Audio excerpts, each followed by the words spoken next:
E aí preservamos saberes, né? Então, alguns desses saberes é esse processo, então, de colocar esses materiais e aproveitar. Aqui nós estamos falando de um processo também, que tem o óleo da baleia, que aí o óleo da baleia tinha 40% de ácido esteárico. O resto era uma outra fração. O sebo do boi tem 2% de ácido esteárico. Então você imagina que eles pegavam a baleia, né, utilizavam para iluminação de São Paulo, utilizava para tudo que tinha como energia, né, e depois então utilizavam também para fazer um processo de hidrofogação. Essa argamassa que era colocada com óleo da baleia, ela não entrava a água no estado líquido, porém ela tinha essa transpiração. Nós vamos fazer esse teste aqui também, tá? Claro que não vamos usar o óleo da baleia, né?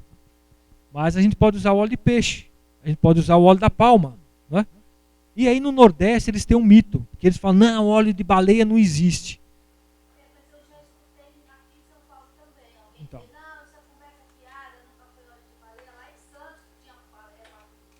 Tem a armação da baleia.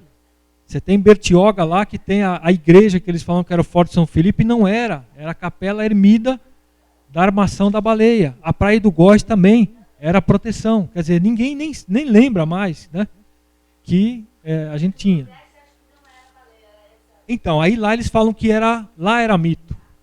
Agora, o que acontece lá? A baleia, lembra que ela dá volta em Abrolhos, né? Então ela sai do sul, vai até Abrolhos e ela volta. Então, lá para cima realmente não tinha muita baleia. E aí, agora estão pesquisando qual era o óleo que eles usavam. E a gente vai ver que é óleo de boto. Boto. O boto sumiu. Entendeu? Então hoje já tem um grupo, depois dessa nossa aula, pesquisando a mortandade dos botos. Tá? E aí quando você entra na internet, que aí eu fiquei curioso, né? Falei, pô, será que eu estou falando alguma besteira, né? Aí você coloca lá, ácido esteárico vegetal. Por incrível que pareça, o coco. O coco tem um ácido esteárico vegetal. Por isso que lá eles falam, coloca coco em tudo, até na comida, né? Aí põe o coco na pintura, põe sabão de coco na argamassa, põe sabão de coco. Claro, o processo de oleficação deles é coco. Né? Então você tem esse processo todo da hidrofugação dessas argamassas com coco. Isso aqui eu aprendi junto com o Vitor Hugo, né, outro praticamente pai nosso dentro dessa área do patrimônio, né, veio aqui também conversar com vocês. A gente, numa viagem para pesquisas, em Machu Picchu a gente foi e entrou em tudo quanto era... Né, lugar para pesquisar. E lá eles usam óleo da palma. E aí eu comprei uma palma, paguei uma nota preta para a gente poder cortar, picar e fazer uma argamassa. Então a gente tem umas argamassas de óleo de palma aqui, com essa característica hidrófuga, tá? Palma nopal. Tá? México todo, Peru, toda a pintura e argamassas com esse aditivo do processo de oleificação, tá? Olha aqui, ó. Então você tem todas aquelas construções em terra, né? Lá do tempo dos incas e dos astecas, todas nessa pasta de cal com essa propriedade, né, da mucilagem do cactus, tá? Olha aqui é um pouquinho desse processo, né? Então, ele funciona como um impermeabilizante, aplicável a qualquer construção, tá? Só que não é um impermeabilizante químico. Na verdade, ele mexe na tensão superficial da água. Né?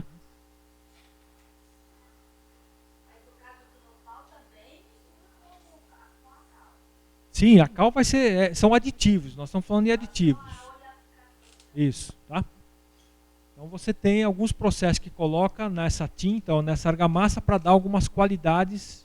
Tá? Olha aqui a gente fazendo aqui o trabalho, né? Cortando, fazendo aqui no museu um pouco dessa... Aqui comprando lá no Ceasa. Isso aqui. Só que aí nós esquecemos esse balde aí. Cadê o pessoal aqui, o Marcelinho, o pessoal? A gente fez para guardar. Então eu usei em 48 horas, como dizia, né? Aquela baba. E aí nós esquecemos aí. Depois de uma semana, vocês não acreditam. Já estava na fermentação para fazer a tequila. Claro. Aí falou, moça, isso aqui está fermentando, mas está com um cheiro diferente. Eu falei, claro, daqui a pouco nós estamos fazendo aqui, né, o agave e a própria tequila do processo. Né? Cara, e aí a gente vê o quanto que nós estamos perdendo de sabedoria, né? Como é que você pega de elementos tão naturais e o saber do homem, e nós estamos jogando isso tudo para o lixo, né? Tá? Aqui também é um pouco desse consolidante, né? Vamos falar agora um pouquinho do consolidante da água da cal. Então, a água da cal, aquela água que está em cima, sem estar, ela é rica em íons de cálcio. O íons de cálcio, ele vai procurar o quê? Ele vai procurar o cálcio que está na argamassa. E ele vai recosturar esses elementos que estão soltos. Tá? Então, a água da cal, ele é um grande consolidante. Ele é utilizado na Itália para recompor pinturas a fresco. Então, você vai colocando banhos de água de cal, ele vai reaglutinando e recosturando aquelas argamassas que com o tempo ele perde aquela umidade. Tá? Então aqui a gente utiliza muito para reforço dos tijolos que estão esboroando. Né? Então um tijolo que ele sofre um processo de erosão, com a água de cal você tem uma resistência superficial muito, muito bacana. Hoje nós estamos usando muito nessas edificações para resistência superficial.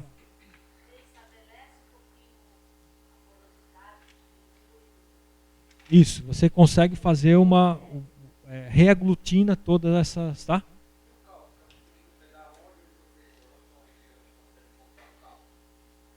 A cal nós estamos comprando no interior, porque em São Paulo não chega, tá? Porque o frete é mais caro do que o material.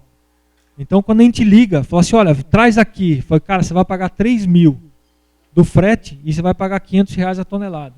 Então nós estamos buscando numa cooperativa de leite, porque eles usam a cal virgem para fazer limpeza da tubulação.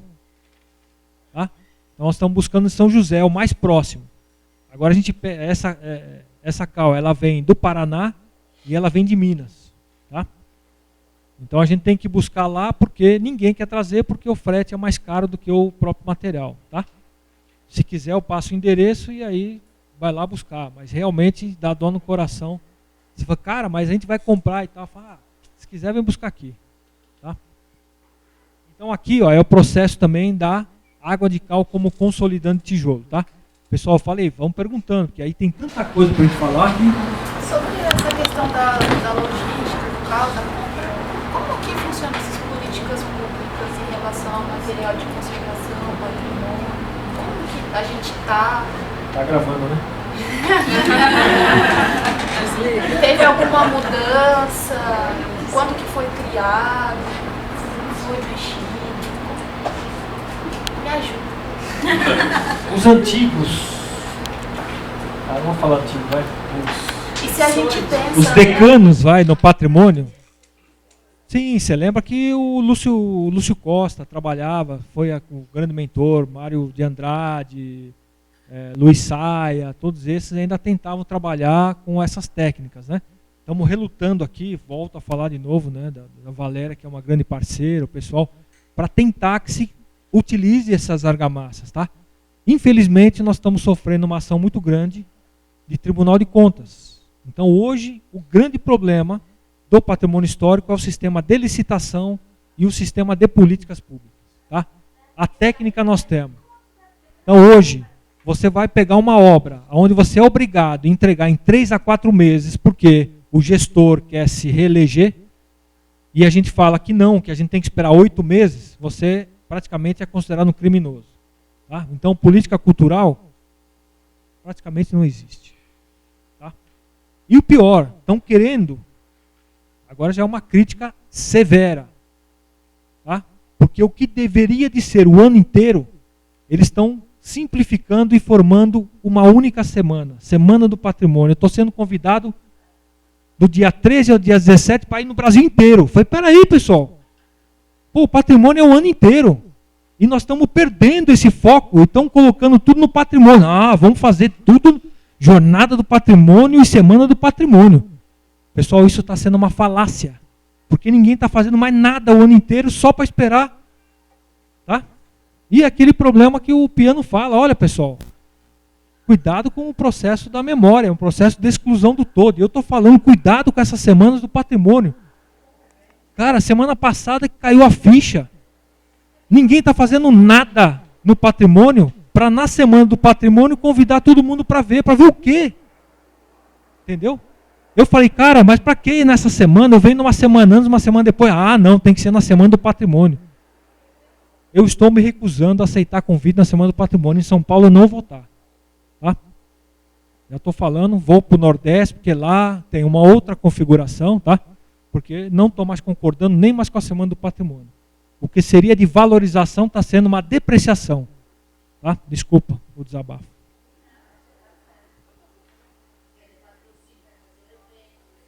Sim, torna evento. E aí, aquilo que, como é que você vai fazer numa semana, como é que você vai explicar um processo todo desse?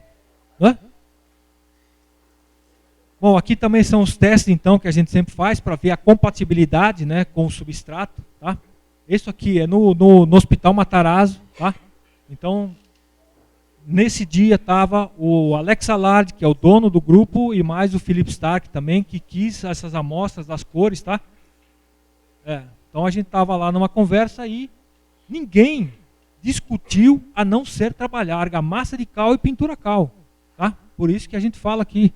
Né? Então eles querem fazer como se fazia. E estão sofrendo uma pressão, porque eles querem fazer e o pessoal não deixa. Não, como é que vai fazer? Vai ficar assim tudo manchado. Né? E o interessante quando a gente estava lá, né, fazendo esses testes de pintura, contar um caso que é bem interessante que o Vitor Hugo fotografou. A gente estava lá fazendo os testes com o Felipe, Stark e tal, aquela coisa toda, misturando, né? E a gente fez de 2 pigmentos, tá? Vocês vão ver aqui. O óxido vermelho e o óxido amarelo. A gente fez toda uma gama de cores e a gente chegou a toda a gradação que ele queria. A única que ele pediu para mexer um pouquinho era num salmão, num amarelo sanguíneo, aquela cor que Dom Pedro gostava. E a única coisa que ele falou assim, ponha mais passion. Então a gente colocou um pouquinho mais de vermelho para esquentar a cor. Tá? E foi muito legal, porque eles sabem, né, que a gente vai mexer nessa temperatura da cor. Sim, claro.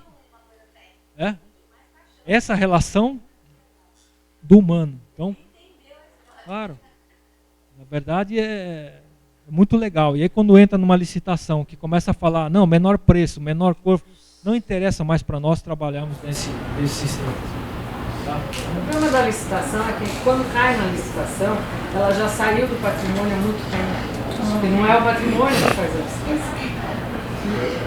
Aí a gente já perdeu o controle. Então a gente volta a falar de novo, tá? Lá do Nordeste, numa dessas conversas, a gente fazendo os exercícios, vivência, né? Junto com a Fundarp, falou o que é mais prejudicial ao patrimônio histórico, qual é o maior dano e patologia que tem hoje na edificação. Sistema de gerência, compra e licitação. Tá? O resto, a técnica, está tudo certo. Não tem problema nenhum. O grande problema, gestão, compra e licitação. Esse está sendo hoje o maior problema do patrimônio histórico. Aqui são os vários traços, tá? Que nem se falou, né?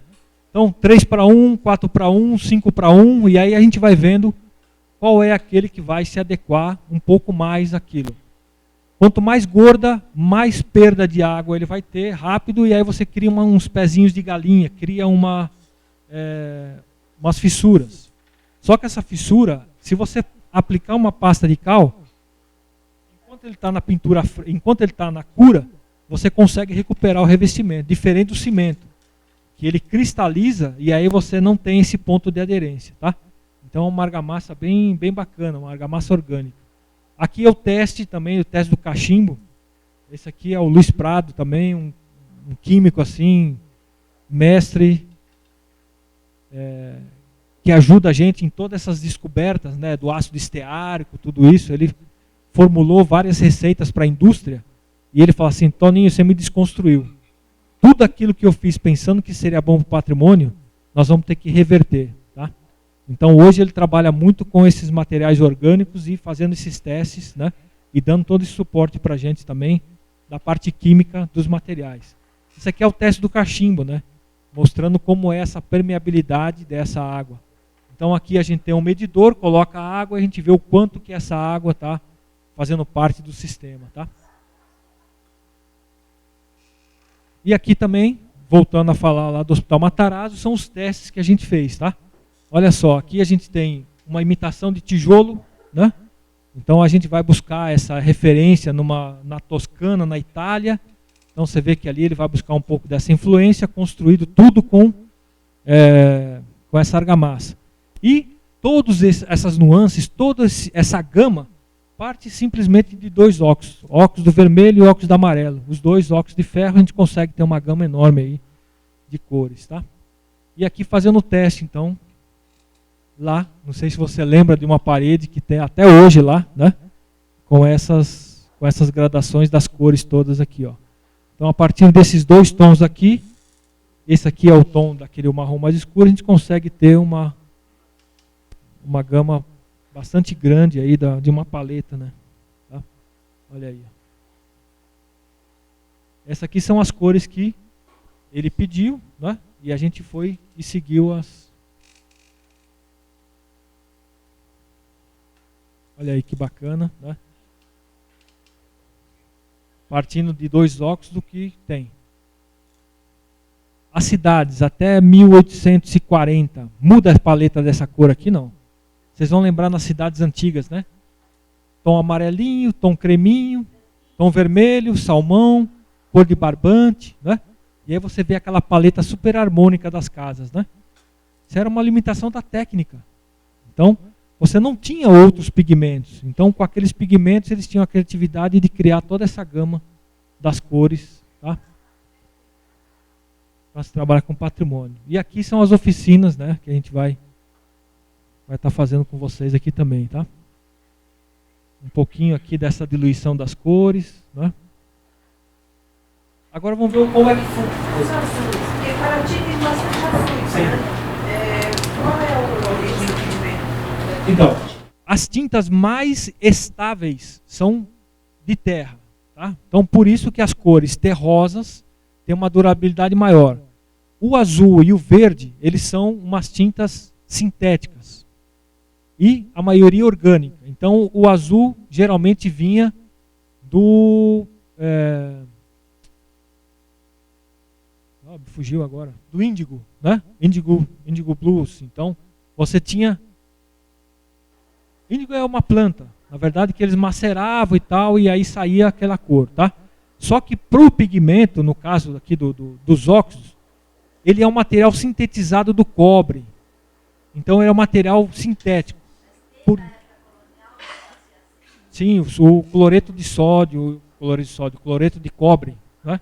Sulfato de cobre que fazia a calda bordaleza. Então, só que ele é mais estável, mais instável do que os tons de terra.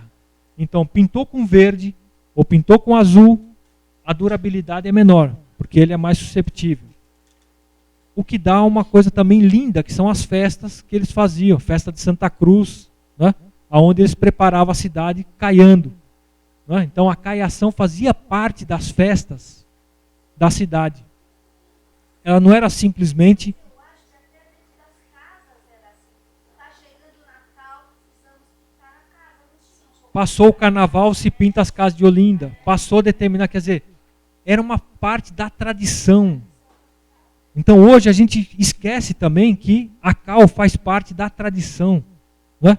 No Mediterrâneo tem as festas na primavera. Então quando começa a primavera, eles vão lá, fazem aquelas comidas, fazem tudo, e a caiação faz parte de um desses dias. Né? É quase que um ritual. Né? E a gente perde também toda essa parte religiosa e afetiva da própria pintura. Então, azuis e verdes não tem tanta durabilidade. Você lembra que as casas, elas perdem um pouco mais a cor, os tons amarelos, por isso que eles usavam muito em cidade, esses tons mais amarelados, e no interior um pouco mais do azul e do verde, porque eles eram pintados de uma forma ritualística até. Né? O pau-brasil só para tinta de tecido. Tinta orgânica, eles faziam para tecido. E a grana cotimilha para pintores, né? Para Tecido, tudo isso. Né? Então, terras, tom de terras, preto, negro fumo, né? Então também você tem alguma coisa ligada também à própria lumen, né? Do fogo, que eles usavam também. Então, assim, a hora que a gente começa a entrar para os pigmentos, então é outro mundo que a gente fica alucinado, né? como é que eles conseguiam esses tons todos e hoje a gente não consegue, né? Quer dizer, não consegue não, consegue. É só que fala assim, compra pronto, porque você não tem direito de saber de onde vem esse azul ou de onde vem essa cor, né? É um desafio, né? Mas a gente pode... Vamos colocar então sobre os pigmentos. Quando a gente fizer a oficina, a gente volta um pouco no pigmento, que aí é outro mundo também. A história dos pigmentos. E a história do branco. O branco não é branco desde quando a gente conhece, né? O branco ele vem do tempo das cavernas, que é um branco mais bege, né? Porque ele tinha uma relação com fogo. Então ele é uma cor que vinha aí como um off-white. Depois o homem, quando começa a sair, ele percebe outras cores. Então esse branco ele vai ganhar um tom azulado, porque aí ele começa a ver o céu e a relação do branco dele começa a ter uma relação com o azul. E hoje a gente tem o branco, né? Que é essa luz que a gente conhece aqui. Então você vê que os antigos, você vê que a visualização das cores também é interessante, né? O Francisco falou aqui um pouquinho sobre a cor azul, né? Que antigamente os gregos não conheciam essa cor, era a cor do mar. E depois que eles se lançaram é que ela veio como uma cor nostálgica, é uma cor que não era, o homem não era palpável. Por isso que tem o som blue, o blues e tal, que levam a uma nostalgia. Então são cores que são perceptíveis. Você vê como até a cor é uma sensibilidade da própria criação do homem. Então é uma coisa que encanta. Começa a falar, dá até arrepio. Né? Bom, aqui é um pouco do canteiro, né? Não tem muita mirabolância, né? Esse aqui é o nosso canteiro no Colégio Sion. Então a gente tem os tambores, onde a gente deposita a cal e aí fica maturando, tá? A gente tem as areias ali, então areia. Tem alguma areia especial que a gente precisa? Não. Pega uma areia grossa e aí nós vamos peneirar ela, tá? Dependendo do tamanho da peneira, eu vou trabalhar com uma areia mais fina, uma areia mais grossa, para ganhar aquela porosidade. Outra coisa importante, como ela é uma argamassa aérea, a gente não pode trabalhar com ela muito espessa. Então a gente vai trabalhar com ela de 1 centímetro a 1,5 centímetros cada chapada. Quanto mais interna ela for, mais grossa a gente traz. Então a gente trabalha numa primeira cheia ou no chapisco com uma areia grossa. Para quê? Para a gente provocar mais vazios.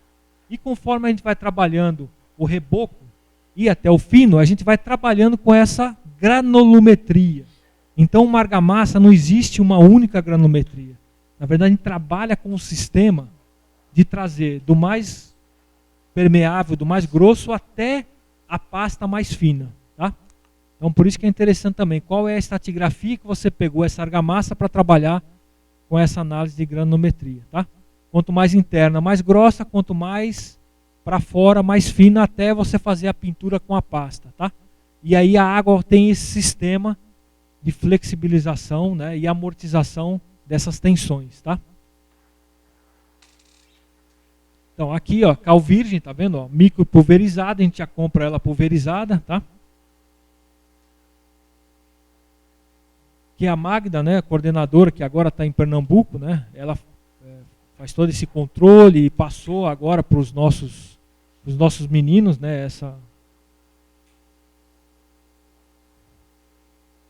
aqui um pouco da secagem da areia. A peneira para a gente escolher, então, dessa... Né? Então não tem muito segredo e não é falar assim, não dá para trabalhar porque não se tem. Não, é só saber trabalhar com essas técnicas que a gente trabalha com os elementos naturais aqui. Tá? E aqui um pouco dessa pasta. Tá? Essa maturação, para ela se transformar de óxido de cálcio para o hidróxido de cálcio, também tem que ser uma certa... Não pode... tem que ter uma maturação. Tá? Ela tem que sair do estado do óxido e tem que incorporar água nele para se transformar em hidróxido. O ideal é se trabalhar com 2 meses. O ideal é se trabalhar com 2 meses de maturação. Até a gente colocar e esperar ela, vamos dizer assim, ficar mais hidratada. Tá? Se tiver água por cima, ela não vai ter o contato. Então ela vai ficar plástica. Quanto tempo ela pode ficar? Anos, décadas e até séculos. Né? nem eu já falei para vocês, os antigos chineses trabalhavam aquela porcelana, né? Eles faziam essa porção, deixavam com a água, e quando o neto fosse usar a massa que o avô fez, antes dele abrir aquele pote, ele era obrigado a preparar o pote para a sua futura geração. Então você vê como essa coisa da maturação da cal é muito, muito interessante, né? Na Itália eles usam muito isso. Quanto a cal estiver mais maturada, mais fina ela vai estar. Quer dizer, essa pasta ela vai estar mais diluída e você vai ter um aproveitamento melhor desse grão, tá? Então aqui a gente faz todo um controle de quando é que ela foi colocada e a gente vai sempre trabalhando com essa pasta mais antiga, tá? Aqui a gente vê um pouco então dessa hidratação, né, da cal e esse controle. Tá? E aqui são as maceiras então para se preparar, desde a pasta de cal até as areias. E aqui tem o controle. Então, dia tal foi colocado quantidade de água para quantidade e a gente tem então a gente vai rastrear então onde essa argamassa foi aplicada, tá? Essa é o aspecto, né, dessa cal, tá? E aqui traçando então essa argamassa. Aqui nós estamos falando nada de cimento, zero cimento. Tá?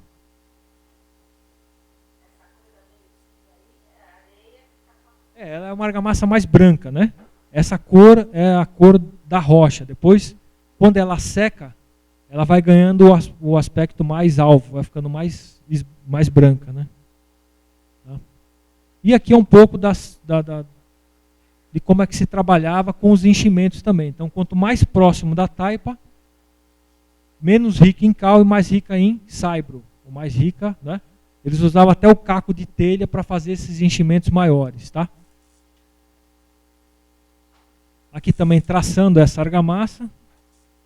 E aqui trabalhando com os carrinhos e sintéis, né? Para fazer os preenchimentos desses panos e os elementos. Isso aqui é Santana do Parnaíba, a igreja de Santana do Parnaíba. Tá?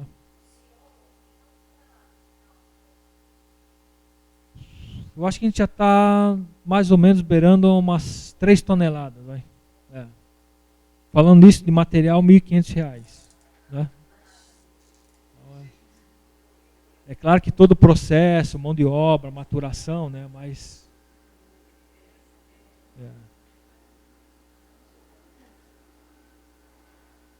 Aqui eu passando um pouquinho só para ver, deixa eu ver se eu acho aqui umas... Aqui são fotos mais técnicas, né, da confecção, então, do antigo e depois como é que eles fizeram uma nata de cimento por cima que acabou degradando a igreja. Então, quando você olhava por trás, essa argamassa estava toda comprometida, né? E a recuperação, então, dessa...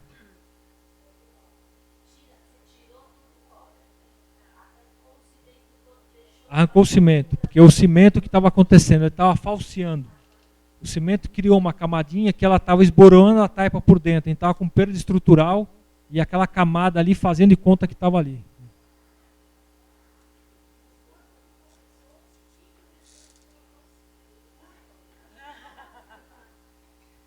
O cimento hoje não é nem mais aquele cimento de pozolana, né? Na verdade é o cimento Portland, é o cimento desenvolvido em alto forno. Então não é nem mais aquele cimento romântico que era das argilas aquecidas. Hoje é um cimento assim, quebra a pedra, vai para o alto forno, é um cimento Portland, né? Então a indústria vai e começa a querer consumir. Então você vê que aí no moderno, né, se utiliza muito desse elemento. Não que não seja bom para a construção moderna, ótimo, perfeito. Como é que está Brasília? Como é que envelhece um prédio moderno? Vocês lembram ou não? Como é que está lá Brasília? Está legal? Está tudo conservado ou não? Como é que estão os prédios modernos hoje? Dura que nem os prédios antigos, não? Aí, está na tua... Né? Ela estava me perguntando aqui, essa questão do ferro, do aço no meio da construção. Tá? Eu ouvi dizer que hoje se coloca açúcar demerara no cimento e é verdade, por causa de no Japão se compra o nosso açúcar para botar no asfalto e no cimento por causa dos terremotos, porque ele ajuda nessa maleabilidade. Você ouviu falar disso já? Por que não usa cal? Aí o açúcar, na verdade, ele afrouxa as ligações do cimento. Então você deixa o cimento mais fraco. Tá?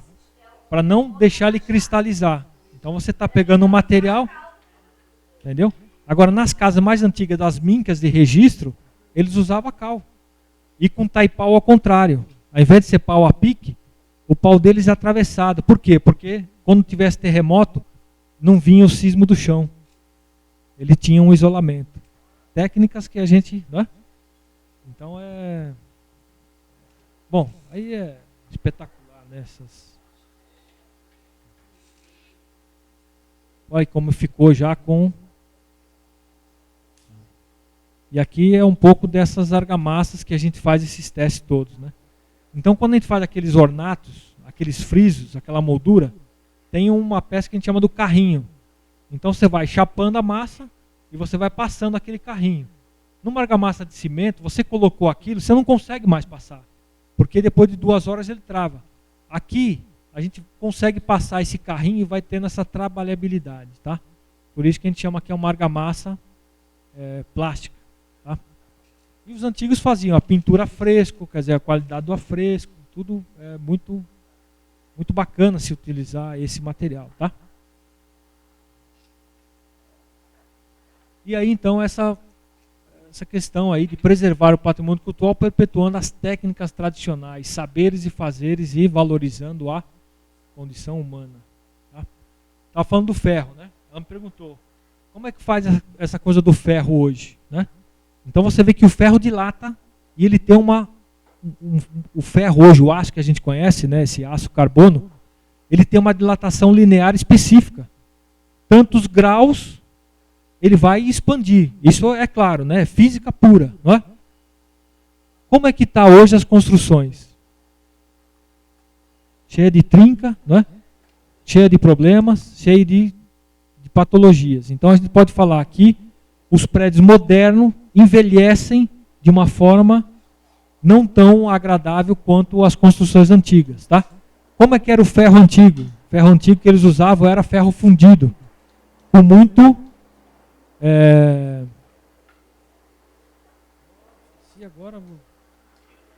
com muito carbono, né? Então o ferro antigo que eles usavam na construção, nas edificações de estação de trem, naquelas coisas todas, era ferro fundido. O ferro fundido não dilata como o ferro com menos carbono. Então a dilatação do ferro fundido é muito próximo da dilatação das alvenarias. Então você vê que os prédios antigos tinham uma sabedoria legal.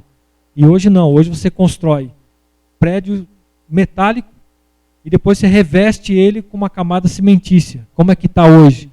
Está desplacando nas cerâmicas dessa estrutura, não? A gente não vê aqueles buracos todos caindo?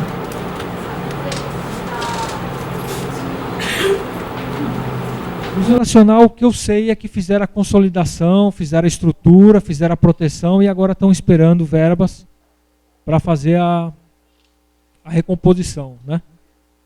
Mas você vê que é um prédio que aguentou o desaforo do fogo, queimou tudo, mas a edificação está lá ainda sobrevivendo. Se fosse uma estrutura metálica, teria condenado. Mas isso aí é outra coisa, tá? Então, essas técnicas saberes fazeres tinham uma qualidade assim bem bacana que a gente está perdendo cada vez mais, né? Então a praticidade, a economicidade, tem muita coisa que parece que dá uma economia, mas no fundo a gente está perdendo muito, né? com essa dinâmica. Tá? Aqui um pouco das referências, se vocês quiserem, né? E aí a gente abre um pouquinho agora para a conversa, porque aí a gente vai fazer depois essas experiências, né? Eu acho que deu para passar um pouquinho desse mundo da cal, né? Saindo desde as técnicas lá de trás, como é que se faz essa pasta, como é que ela funciona. Agora, se alguém tiver alguma dúvida, a gente vai nos casos específicos, né? Que estava falando também, né, que é da área da saúde, né? Como é que as casas antigas, agora estava falando aqui, ela está lembrando, né? Como era a casa, como é que eram as casas antigas, né? Um pouquinho levantada, com pintura a cal, com essas argamassas de cal.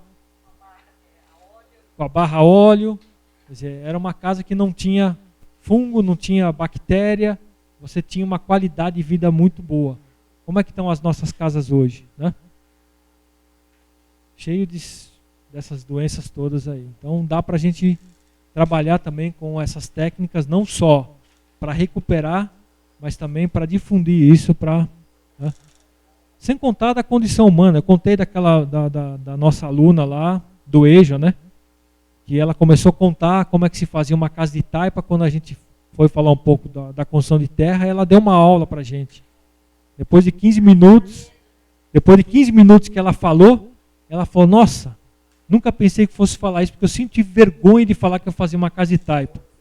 E hoje ela estava ali ensinando a gente a fazer. Então, a gente tem que sensibilizar também as pessoas a contarem, né? Os saberes de fazer. Eu acho que dentro da área da saúde, uma das coisas que fica muito visível para os alunos, né, que sempre fui da área, são os antigos hospitais versus os novos hospitais.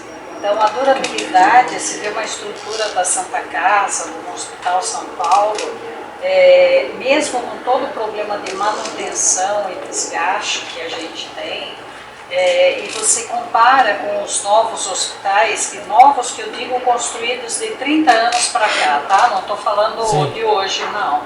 E você percebe que a vida daquela construção, ela se esvai de uma forma muito mais rápida, ela precisa de uma manutenção muito mais intensa, as tubulações de ar-condicionado sofrem terrivelmente. Infecção hospitalar não estão nos hospitais antigos. Não. Estão em muito maior número nos hospitais mais novos, né? E tudo por uma questão de você lava uma parede de uma Santa Casa, de um quarto de uma Santa Casa, no caso de contaminação, o resultado em 2 dias ou 3 dias é uma coisa. Se você lavar num hospital construído há 20 anos a parede, por um caso de contaminação, você vai ver que metade da tintura, da estrutura vai demorar para secar, e é um problema sério. Você tem que colocar muito mais biocida e muito mais tem que manter o quarto fechado mais tempo até poder ser habitado novamente. Você vê como a gente está perdendo. Olha quantos detalhes. Até que ponto vai, né, a influência dessas técnicas de técnica de construção. Essa aqui é a equipe também que participa, né, que participou da montagem e elaboração, né, dessa proposta. E aí a gente volta a agradecer mais uma vez a paciência de vocês estarem aqui. Né, qual foi o problema principal do Museu Pelé? É uma questão de parede ou de verdade? Depois que eu falei aqui, não precisa nem falar, você é o maior especialista em saber o que aconteceu. Não apenas pergunta, você é o cara que tem que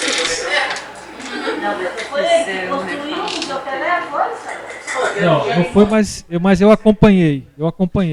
Você tem ali uma edificação que tomou chuva por anos. Sim, o que sobrou. Mas onde é que está ruim? É no pedacinho que sobrou.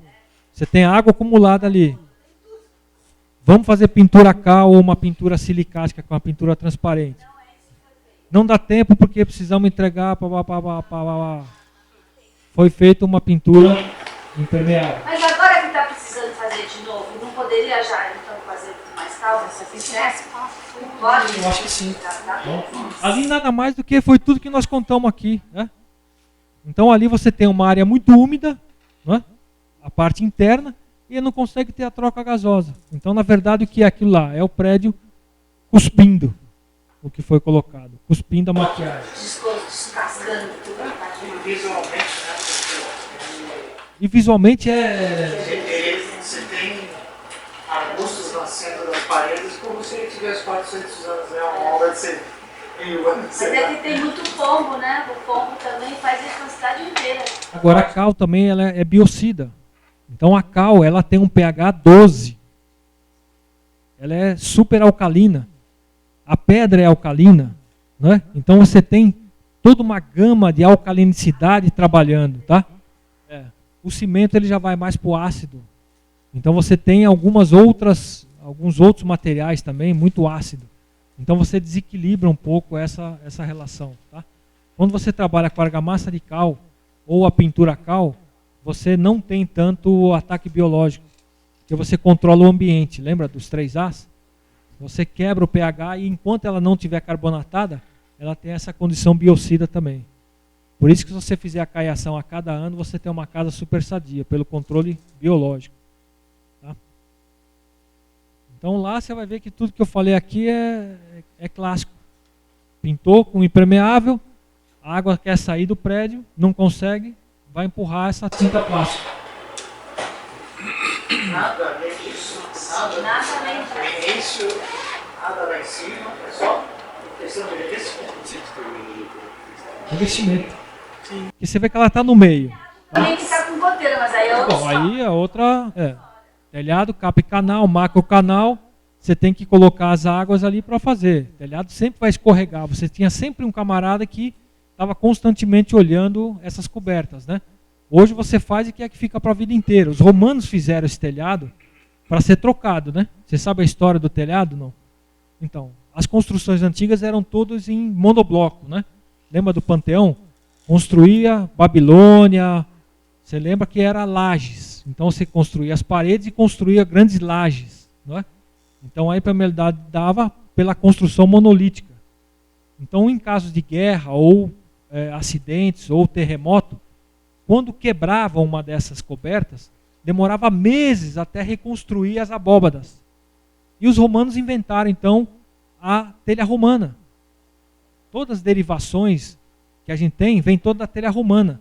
Porque em caso de bomba ou em caso de terremoto, eles teriam ali um estoque daquelas pecinhas que qualquer um iria lá e trocava. Então, no caso do impacto de uma bomba ou do impacto de uma pedra, não é? Quebraria 2 ou 3 telhas e você ia substituir. Então, cobertura em cerâmica é para ser substituído. Já vem da própria configuração. Não é? Então, quebrou, vai lá e arruma. Não é que nem um bloco monolítico ou uma abóbada, entendeu? Que já demanda mais. E a gente esquece, então coloca ali que é que o telhado dure, né, 50, 60 anos sem mexer. Não tem indicação de alguma literatura ou texto de referência, assim, para tem esses conteúdos? Olha, a literatura que eu tenho e que eu leio muito, por incrível que pareça, é o Vinhola brasileiro. São guias de 1880 e aqueles manuais que você não acha mais. Então você vai buscar as técnicas tradicionais e ele te conta tudo isso. Não é? Então são guias interessantes aí. O IFAM tem alguns manuais também de carpintaria tradicional, de cobertas e até pintura cal. Embora hoje eles, em alguns casos, estão admitindo pintura PVA porque eles não estão conseguindo segurar, entendeu? Mas quando você lê a literatura Isabel Canan, você lê a literatura dela do próprio IFAM, defende a cal assim em todos os aspectos, né?